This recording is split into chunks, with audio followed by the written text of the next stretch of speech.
వేసవి వచ్చిందంటే చాలు ఎండలు ఎంత చిరాకు తెప్పిస్తాయో ఈ సీజన్లో దొరికే మామిడి పండ్లు అంతలా ఆస్వాదింపజేస్తాయి. ఫలరాజుగా పేరున్న ఈ మధుర ఫలం మామిడికి ఎనలేని గిరాకీ ఉంది. చాలా దేశాల్లోనూ అదే విధంగా మన ఇండియాలోనూ ఈ మామిడి పండించే చాలా ప్రాంతాలకు ప్రత్యేకత ఉన్నప్పటికీ ముఖ్యంగా తెలుగునాట పండే మామిడికి దేశ విదేశాల్లో ఎంతో డిమాండ్ ఉంది. ప్రధానంగా ఉలవపాడు బంగినపల్లి మామిడికి ఎంత ఖ్యాతి ఉందో నూజివీడు రసానికి టేస్ట్ లో నాకు సాటిరారని మీసం తిప్పే కాలేజా సైతం ఉంది. మరి ఆంధ్రాలో పండే ఈ రెండు రకాల కథా కమామిషి ఏంటో తెలుసుకుందామా? అయితే ఇంకెందుకు ఆలస్యం, ఈ స్టోరీ చూసేయండి.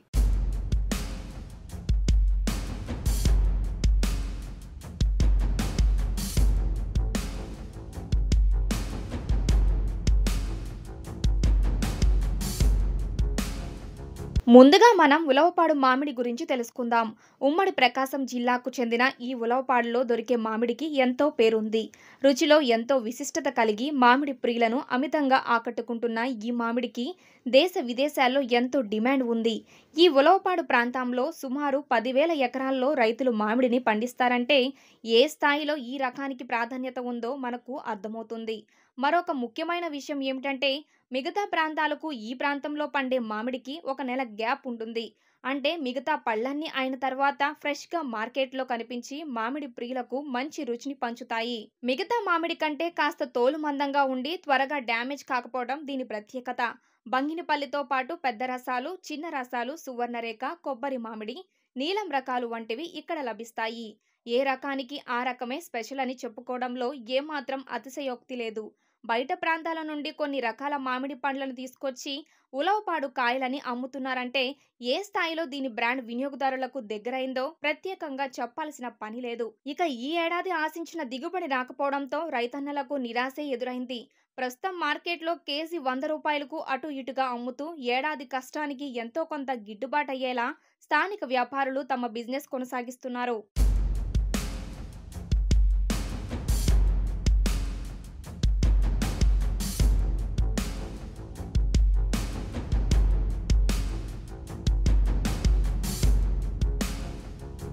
ఈ సంవత్సరం కాపు చాలా తక్కువగా ఉంది, రేటు మాత్రం చాలా ఎక్కువగా నడుస్తుంది. మళ్ళీ రసాలు, చిన్న రసాలు అవన్నీ వస్తున్నాయి, అవన్నీ చాలా తక్కువైనాయి ఈ సంవత్సరం. రేట్ ఏమో చాలా ఎక్కువగా పోతుంది. చూసే జనం ఏమో మీకేమమ్మా కాపులో పట్ల బాగుందని అంటున్నారు. ఇక్కడేమో మాకేం కాపు తక్కువగా ఉంది. వర్షాలు లేక పూత, మంచు వల్ల పూత అంతా రాలిపోతుంది, బాగా మాడిపోతుంది. అది పోవడం వల్ల 30 సంవత్సరాల నుంచి మేము ఇక్కడ వ్యాపారం చేస్తున్నాం. మా అత్తమ్మ వాళ్ళ దగ్గర నుంచి ఇక్కడ వ్యాపారం చేస్తూనే ఉన్నాం మేము. ఇప్పుడు ఒక సంవత్సరం బాగుంటే ఒక సంవత్సరం బాగుండదు. దీని మీదే మేమందరం బతికే వాళ్ళం అంతా. రాబోయే సంవత్సరంలో కూడా మంచి కాపు వస్తే బాగుంటది. మా ఇంట్లో వాళ్ళకి కూడా కొంచెం ఒక రకంగా ఉంటది. మాది ఉలవపాడు మ్యాంగో అంటే చాలా ఫేమస్, అది అందరికి తెలిసిన విషయమేను. కానీ ఈ సంవత్సరం ఏంటంటే ఫ్లవరింగ్ బాగా వచ్చింది కానీ కాపు చాలా తగ్గిపోయింది, అంటే దిగుబడి చాలా తగ్గిపోయింది. దానికి కారణం ఏంటంటే స్టోరేజ్ అనేది అసలు అవకాశం లేదు.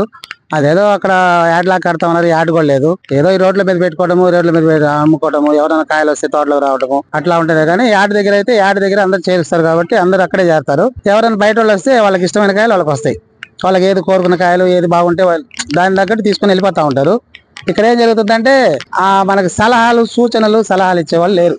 మెయిన్ గా మాకు ఇక్కడ ప్రాబ్లం ఏంటంటే లేదు, మనకి ఏదన్నా ప్లాంట్ లాంటిది ఏం లేదు. ప్లాంట్ లాంటిదన్నా ఉంటే ఇక్కడ పంపించుకోవడానికి చేసుకోవడానికి చాలా అనుకూలం ఉంది. ప్లాంట్ కూడా లేదు. ఇక మనం చెప్పుకోవాల్సిన మరో వెరైటీ నూజివీడు రసాలు. పండ్లలో రారాజుగా పిలుచుకునే మామిడి పళ్లలో బంగినపల్లి తర్వాత అంతటి డిమాండ్ ఈ నూజివీడు రసాలదే. నవంబర్, డిసెంబర్ల నుండే పొరుగు రాష్ట్రాల నుండి వ్యాపారులు ఇక్కడ బాగా వేస్తారు. చెట్టుకు పడిన పూతను బట్టే రేటును డిసైడ్ చేసుకొని రైతులకు డబ్బులు చెల్లిస్తారు. దీంతో మార్చి, ఏప్రిల్ నాటికి ఈ మామిడి నెమ్మదిగా వినియోగదారులకు అందుబాటులోకి వస్తూ ఉంటుంది. ఇక మే నెలలో పూర్తి స్థాయిలో పక్వానికి వచ్చిన పండ్లు మార్కెట్లోకి వచ్చి కలకల్లాడుతుంటుంది. వీటిలో చెరుకు రసాలు, చిన్న రసాలు, పెద్ద రసాలు, కొబ్బరి మామిడి, తోతాపూరి, ఎర్ర గులాబీలు, సువర్ణరేఖ వంటి రకాలను విదేశాలకు ఎగుమతి చేస్తుంటారు వ్యాపారులు. దాదాపు 15 మిలియన్ టన్నుల మామిడి రాష్ట్రం నుండి ఉత్పత్తి అవుతుందంటే అందులో అగ్రస్థానం నూజివీడుదే. ఇలాంటి బ్రాండ్ తో నూజివీడు ప్రపంచ సిద్ధి పొందిన పరిస్థితుల్లో ఈ మామిడి పంటపై ఆధారపడి కొన్ని వందల కుటుంబాలు స్థానికంగా జీవనం సాగిస్తున్నాయి. సీజన్లో వచ్చే డబ్బుతో ఏడాదంతా జీవనం సాగుతున్నాయి.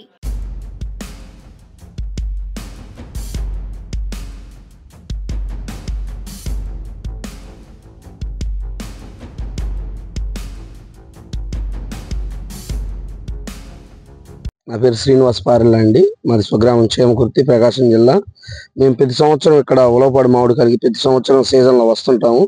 ఇక్కడ బంగినపల్లి వెరైటీ చాలా రుచిగా, చాలా తీపిగా, చాలా బాగుంటాయి. తర్వాత కొబ్బరి మామిడికాయలు, ముంత మామిడికాయలు దొరుకుతాయి, చెరుకు రసాలు దొరుకుతాయి. ఈ 3 వెరైటీల కోసం మేము ఎంత దూరం నుంచి అయినా కానీ ఇక్కడికి రావడానికి ఎప్పుడు వెనకాడము. వచ్చి ఇక్కడ రేట్లు చాలా రీజనబుల్ గానే ఉంటాయి. బయట దొరికే రేట్లకి ఇక్కడ రేట్లకి చాలా కొంచెం తేడా ఉండిద్ది. 20-30% తేడా ఉండిద్ది. చాలా బాగుంటాయండి. ఇక్కడ ఉలవపాడు మామిడికాయ అనేది వరల్డ్ ఫేమస్. అందుకని మేము ప్రతి సంవత్సరం ఇక్కడికి వచ్చి కొనుక్కొని వెళ్తూ ఉంటాం. బంగినపల్లి మామిడికాయలు బాగుంటాయి. బయట మీద చాలా తక్కువగా ఉంటది రేటు కూడా. 30%-40% తక్కువగా ఉంటది. అందుకని ప్రతి సంవత్సరం వస్తూ ఉంటాము.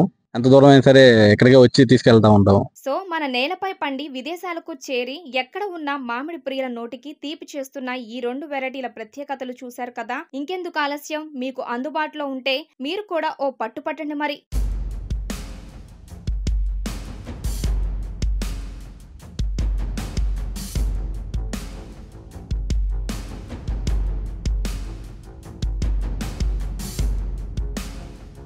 ఈ వీడియో కనుక మీకు నచ్చినట్లయితే లైక్ చేయండి, షేర్ చేయండి, సబ్స్క్రైబ్ చేయండి. అలాగే పక్కనే ఉన్న బెల్ ఐకాన్ కూడా క్లిక్ చేయండి.